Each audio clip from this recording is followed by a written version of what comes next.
Asalaamu calaykum waraxmatullaahi wabarakaatu walaalahayga qaaliga meel kasta adduunka ka joogtiin kusoo dhawaada markale video cusub insha allahu tacaala haddaan nagu cusubta soo dhawo walaal haddaa hore noo joogtan waa maasanta la joogaaga subscribe-ka naga iloobin insha allahu tacaala waxaan rajeynaa meel kasta adduunka ka joogta inaa caafimaad qabtiin waxaan rabaa inaan ka hadlo videoga uga hadlo sheeko yaroo iiga sheekeysa gabar aan la wada shaqeyno Swedish wadanka u dhalatay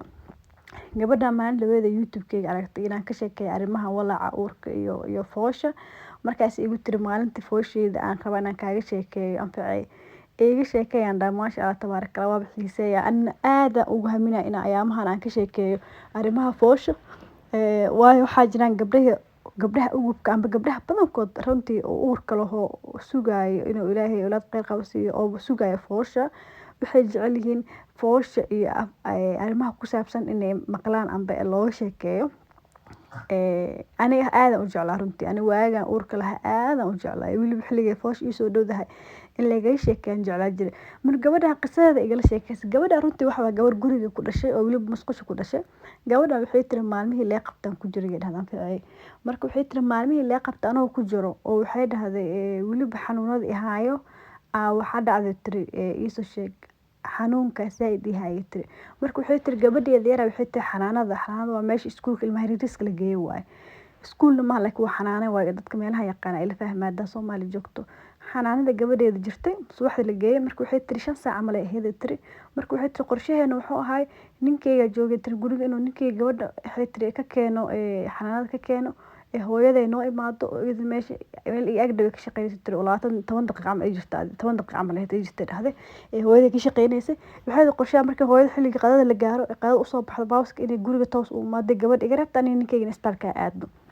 saasay qorshaha ahayd tiri bas waxa dhacday waxay tiri ninkeyga marka waxaan dhahay tiri inta sii bixayso gabadha xanaanada ka keenayso ana musqushan galaya marka xanuuno way ahay laakiin xanuuno badan ma ahayn xanuun iska qafiif ah inuu iska dhabarkii meelahaas leeyahay ahay dhabarka ay xanuunayo tiri laakiin maalmihii lee qabteen ku jiray dhahdo adiga 5 maalin amal ay iga dhinay maalinta lee qabtay laakiin waa soo dhawaayay tiri 9 bilaan galay waxay tiri gabadha Swedish-ka ahayd oo saaxiibta ahayd waxay dhahdeen ninkeyga baxay tiri ilaa markaas ninka waxay tiri markuu baxay albaabka qabla iska sii dhahday saan u soo xiray albaabka wuu baxay tiri furaha ma gelinin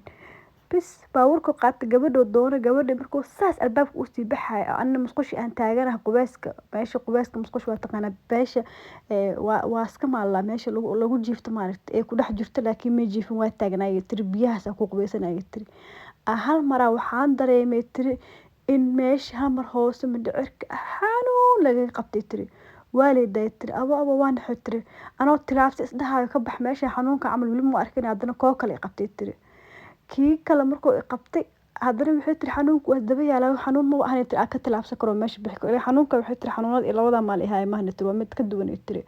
anoo isdhahay kan kii foosha ku hay telefoonka soo inaa biyan ka dhex baxay telefoonka soo qabso aadana kiis dhaxad qabtay markaas waxay tiri waxa maraa waxa moodaa tiri wax in saas wax leeyahay waa taqaanin dib ka sheekay saas wax leeyahay soo jiidaha mar dareemay tiri ilaa cunug madaxiisa soo baxay tiri abo markaas waxa dhacday tiri ina qeeliye aqeeli waa mar waaw aan dhahay tiri bis markaas waaw si dhahay ilaa amarkiis waxa isku soo aaday tiri hooyaday oo baawur ku soo degato meesha baarkeerinka gadaal taagan oo baawur guri gadaashiisa baarkinka neesa marka ilaa amarkiis waxay tiri musqusha jikadana ay furo waxay tiri musqusha oo waxa ay daaqada musqusha kor ay furnay tiri waa samar tiri waa lees maqla hooyaday qeylada banaanka taagneeda baarkeerinka taagneed qeyladii maqashay tiri maamada soo carartay iyo aniga saas marka u qeylay kadib waxay tiri meesha inaa marmuud ila noqotay tiri saas marmuud meesha ila noqotay tiri markaas dhacay dhahday musqusha ku dhex dhacay cunuga madaxiis waa soo baxay ilaa amarkiis gabadhi marka saas markay maamada u soo gashay iyo markay gabadha saa cunuga madax ugu soo baxay oo reexta oo dhimata laakiin waxay tiri ma riixi karnaa tiri aan xanuun dartiis waxay tiri waa in ay madowday tiri meesha gab ku dhahay tiri ilaahay waxay tiri maalinta haduusan hooyaday keeni lahayn ama guriga uu xirnaanahay waxay tiri ani cunuga meesha waxay tiri ku nabixi lahayn tiri aad u dhiig iga imaaday dhahday cunuga madax bis soo taagay tiri aniga waxay tiri siyaab indhi iyo dawaqay tiri inna ay madowaaday gabadhi waxay tiri ilaa markaas hooyaday soo gashay hooyada markay soo gashay waxay dhahday iga soo sheeg weyn waxay tiri maamada cunuga waxay dhahday saas inay waa iyo kala sigsi waxay tiri riix cunuga wuxuu soo baxay ambalaasna ii wacday tiri ambalaas imaashaheeda iyo ninkeyga gabadha wadan isku soo aadeynay tiri بس إلى أمريكا waxay tiri hooyada in gabarta iga reebta adii ninkeyga waxay tiri ambalaaska raacnay tiri baabuur iga soo daba qaata in ambalaaska la saaray dhahday marka runtii aad sheekada ay cajibisay aniga gabadha iga sheekeysay laakiin waa sheeko cabsi badan guriga lagu dhalaayo ma fudud runtii waxa waa aad halis u tahay waayo hadii guriga ku dhashay kaliya taa amba adsaano kale gabadha